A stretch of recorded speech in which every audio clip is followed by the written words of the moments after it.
Assalamualaikum warahmatullahi wabarakatuh. Alhamdulillahirabbil alamin. Wa bihi nasta'in wa ala umuri dunya waddin wassalatu wassalamu ala Rasulillah amma ba'du. Yang terhormat Ibu Dr. Andewi Suhartini MAG dan Bapak Haji Yudi Irfan Daniel SOS IMAG selaku dosen pengampu mata kuliah Filsafat Pendidikan Islam dan teman-teman PAI 6A yang kami banggakan. Pada kesempatan kali ini, kami dari kelompok 6 akan mempresentasikan mengenai hakikat tujuan pendidikan Islam. Yang pertama itu akan dijelaskan oleh saya sendiri mengenai pengertian tujuan pendidikan Islam.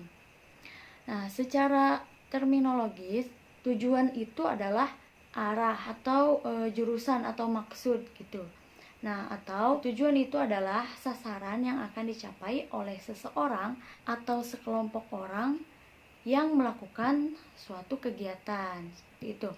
Atau menurut Zakiyah Derajat, tujuan adalah sesuatu yang diharapkan tercapai setelah suatu usaha atau kegiatan itu selesai.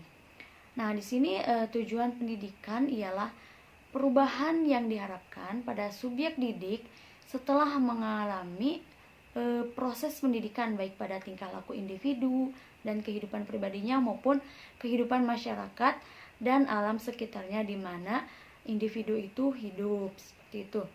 Kemudian tujuan pendidikan juga dapat dimaknai sebagai suatu sistem nilai yang disepakati kebenaran dan kepentingannya gitu yang ingin dicapai melalui berbagai kegiatan baik jalur pendidikan sekolah maupun luar sekolah. Tujuan pendidikan itu sendiri memuat gambaran tentang nilai-nilai yang baik, luhur, pantas, benar, dan indah untuk kehidupan. Banyak sekali ya pengertian tujuan pendidikan. Kemudian ada lagi di sini tujuan pendidikan adalah fokus utama dari perubahan yang diinginkan setelah peserta didik mengikuti pendidikan. Nah, tujuan pendidikan itu sendiri berisi rumusan-rumusan dasar atau nilai-nilai dasar yang bersifat fundamental. Nilai-nilai fundamental tersebut diambil dari nilai sosial, ilmiah, moral, dan agama. Tujuan pendidikan yang berisi nilai-nilai dasar itu berfungsi untuk yang pertama itu mengakhiri tujuan, yang kedua mengarahkan tujuan. Kemudian, suatu tujuan dapat pula berupa titik pangkal untuk mencapai tujuan-tujuan lain, baik tujuan baru maupun tujuan lanjutan dan tujuan pertama. Kemudian, memberi nilai atau sifat pada usaha. Di samping apa yang sudah dijelaskan tadi, fungsi tujuan pendidikan itu, yang pertama, tujuan pendidikan itu memberi arah kepada proses yang bersifat eduktif. Kemudian fungsinya yaitu tidak hanya memberi arah pada pendidikan tetapi juga memberikan motivasi. Kemudian juga untuk memberikan pedoman atau menyediakan kriteria-kriteria dalam menilai proses pendidikan. Nah, menurut salah seorang tokoh pendidikan pembebasan yaitu Paulo, pendidikan harus berorientasi pada pengenalan realitas diri manusia dan dirinya sendiri. Pengenalan itu harus bersifat subjektif dan objektif. Kebutuhan objektif untuk mengubah keadaan yang tidak manusiawi selalu memerlukan kemampuan subjektif untuk mengenali terlebih dahulu keadaan yang tidak manusiawi. Intinya, pendidikan bertujuan membebaskan manusia dari penindasan. Nah, seperti itu. Nah, dari berbagai pengertian pendidikan yang tadi dijelaskan, dapat disimpulkan bahwa tujuan pendidikan itu merupakan sebuah proses yang menjadikan manusia memiliki kesadaran. Nah, kesadaran ini merupakan bagian yang penting dan merupakan sarana dalam rangka mencapai kebebasan. Tanpa penyadaran dan kesadaran, proses dan tujuan pendidikan itu tidak akan terwujud. Karena di sini kita membahas mengenai filsafat pendidikan Islam, jadi tujuan pendidikan Islam pengertiannya yaitu adalah sasaran yang akan dicapai oleh seseorang atau sekelompok orang yang melaksanakan pendidikan Islam. Seperti itu. Mungkin itu saja yang dapat saya sampaikan. Selanjutnya akan disampaikan oleh rekan saya. Terima kasih. Bismillahirrahmanirrahim. Di sini saya akan menjelaskan mengenai tujuan pendidikan secara umum. Nah, tujuan pendidikan itu sudah dituangkan dalam Undang-Undang Sistem Pendidikan Nasional Nomor 20 Tahun 2003, di mana disebutkan bahwa pendidikan itu bertujuan untuk mengembangkan kepribadian dan potensi diri sesuai dengan tahap perkembangan peserta didik. Nah, dengan demikian, tujuan pendidikan juga mengalami perubahan menyesuaikan dengan perkembangan manusia itu sendiri. Nah, oleh karena itu, pendidikan yang dialami sejak manusia lahir hingga dewasa. Kemudian tujuan pendidikan juga merupakan suatu proses di mana proses itu adalah proses memanusiakan dirinya sebagai manusia, yang slogan itu mempunyai makna yang hakiki di dalam dunia pendidikan. Nah, secara umum, menurut Ibrahim dan Sukmadinata, tujuan pendidikan itu pertama ada mengembangkan potensi peserta didik agar menjadi manusia dengan kualitas pribadi yang terintegrasi, bermoral, berakhlak mulia, berbudi luhur, dan berilmu. Kemudian yang kedua, mengembangkan sumber daya manusia yang memiliki idealisme nasional dan keunggulan profesional, serta memiliki kompetensi bermakna untuk dimanfaatkan bagi kepentingan bangsa dan negara. Yang ketiga, itu mengembangkan ilmu, teknologi, dan seni dalam disiplin ilmu pendidikan dan disiplin lainnya. Kemudian yang keempat, memberikan kontribusi yang signifikan terhadap pembangunan sosial, politik, ekonomi, dan budaya dengan berperan sebagai kekuatan moral yang mandiri. Kemudian yang kelima, itu meningkatkan keunggulan yang kooperatif dan kompetitif kelembagaan. Dan yang terakhir, itu mewujudkan peran aktif dalam pembangunan masyarakat yang religius, demokratis, adil dan makmur, cinta dan damai, dan bermanfaat dalam keimanan dan ketakwaan kepada Tuhan Yang Maha Esa.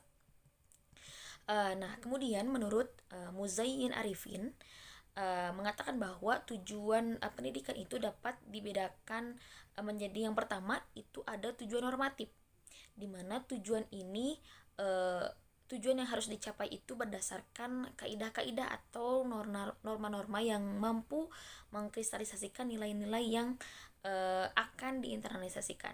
Nah, tujuan normatif ini mencakup tujuan formatif yang bersikap memberikan persiapan dasar yang korektif, kemudian tujuan selektif yang bersifat memberikan kemampuan untuk membedakan yang benar dan yang salah, kemudian tujuan determinatif yaitu yang bersikap memberikan kemampuan untuk mengarahkan diri kepada sasaran-sasaran yang sejalan dengan proses pendidikan.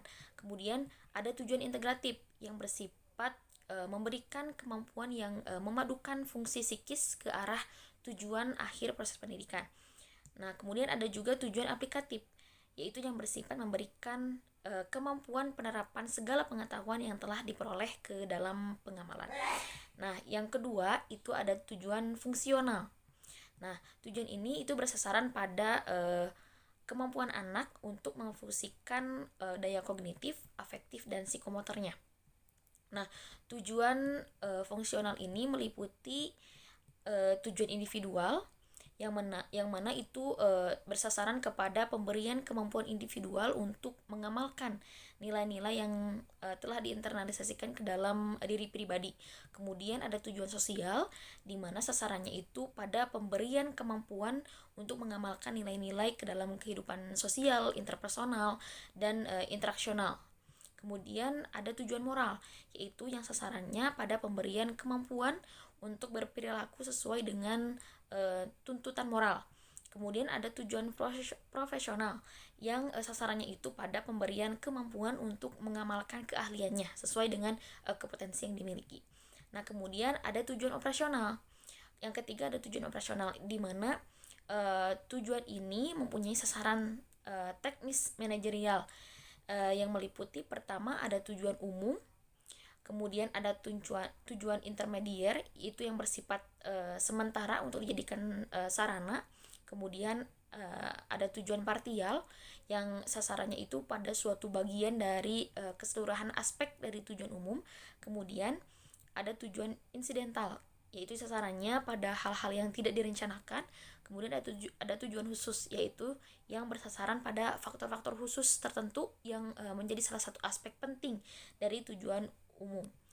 Nah, kemudian secara filosofisnya, tujuan pendidikan itu dapat diklasifikasikan menjadi dua macam, yaitu tujuan teoritis yang bersasaran pada pemberian kemampuan teori kepada peserta didik, dan tujuan praktis, yaitu sasarannya pada pemberian kemampuan yang praktis kepada peserta didik.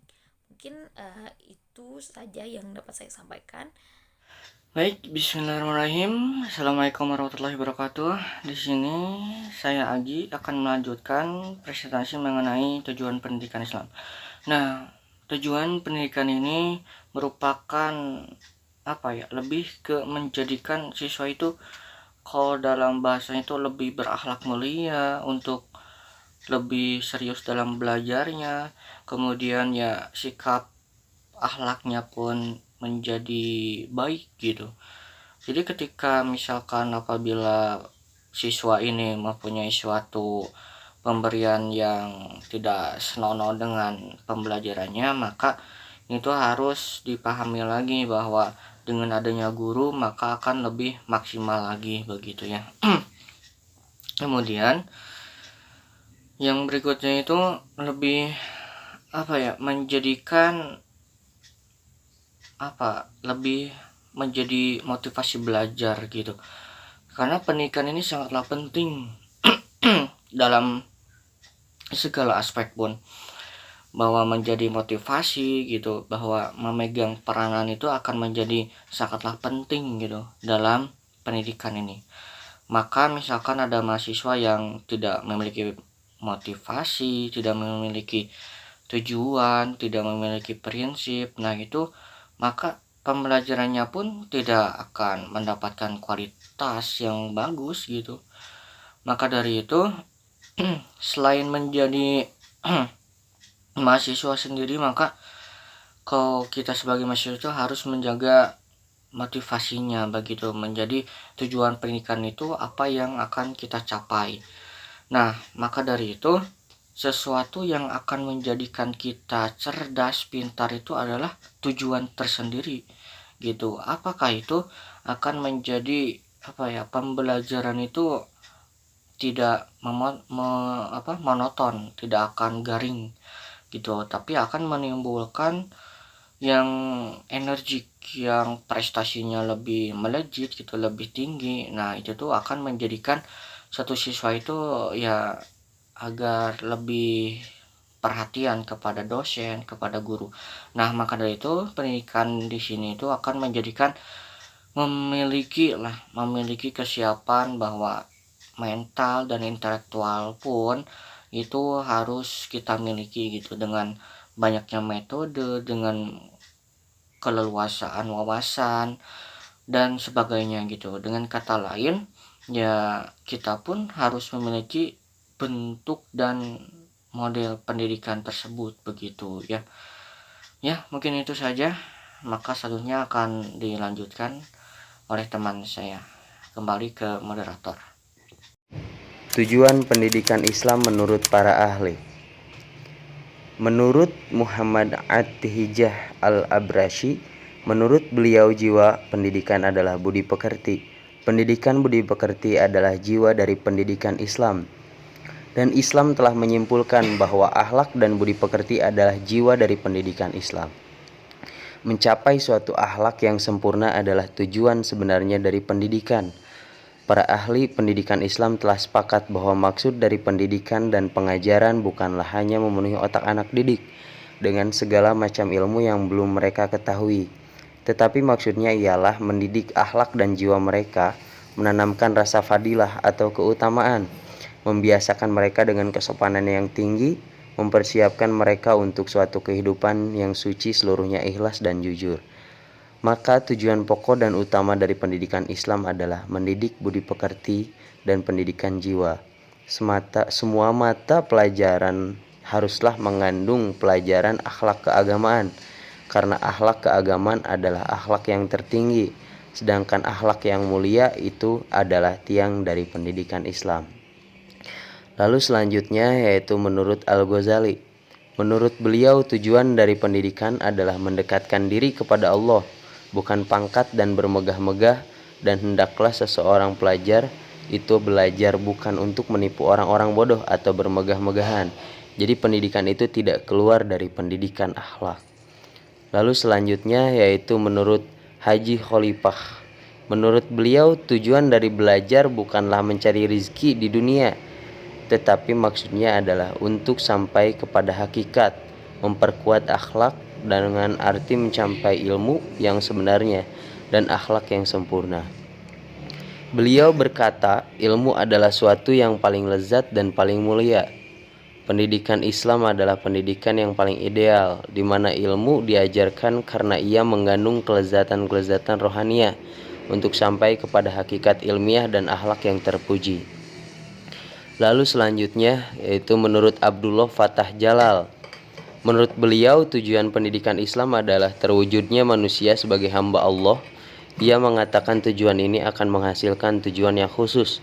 Beliau mengatakan bahwa tujuan itu adalah semua manusia harus menghambakan diri kepada Allah. Yang dimaksud dengan menghambakan diri adalah beribadah kepada Allah. Yang selanjutnya lalu menurut Muhammad Qutb. Menurut beliau tujuan pendidikan lebih penting daripada pendidikannya.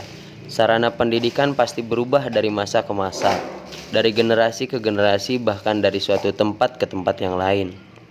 Akan tetapi tujuan pendidikan tidak berubah. Yang dimaksud adalah tujuan yang umum, sedangkan tujuan yang khusus masih dapat berubah. Menurut Qutb, tujuan umum pendidikan adalah manusia yang takwa. Itulah manusia yang baik menurutnya. Lalu selanjutnya yaitu menurut Al-Ainaini. Beliau membagi tujuan pendidikan Islam menjadi tujuan umum dan tujuan khusus. Tujuan umum ialah beribadah kepada Allah, maksudnya membentuk manusia yang beribadah kepada Allah. Selanjutnya ia mengatakan bahwa tujuan ini sifatnya tetap, berlaku di segala tempat, waktu dan keadaan. Tujuan khusus pendidikan Islam ditetapkan berdasarkan keadaan tempat dengan mempertimbangkan keadaan geografi, ekonomi, dan lain-lain yang ada di tempat itu. Tujuan khusus ini dapat dirumuskan berdasarkan ijtihad para ahli di tempat itu.